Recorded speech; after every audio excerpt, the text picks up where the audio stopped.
everyone, this is Maya with Suerte Tequila. We've paired up with RovR and their keeper to bring you some portable cocktails. Let's get started with the Peach Julep. So juleps are known for mint, so don't be shy there. So we're going to start off with our shaker and a handful of mint and 2 lemon slices. And we're going to crush those with our muddler. Add a scoop of ice. The best way to make your friends think you're a better bartender than you are is to actually measure some key ingredients. So keep a jigger with you. We're going to start out with the tequila, 2 ounces there.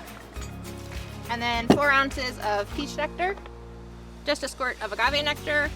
You can always add more later, so don't go overzealous on that. And then 2 shots of bitters there, orange bitters. Shake that puppy up. And we're going to pour the whole thing over a cocktail glass and garnish with a nice mint sprig. Peach Julep.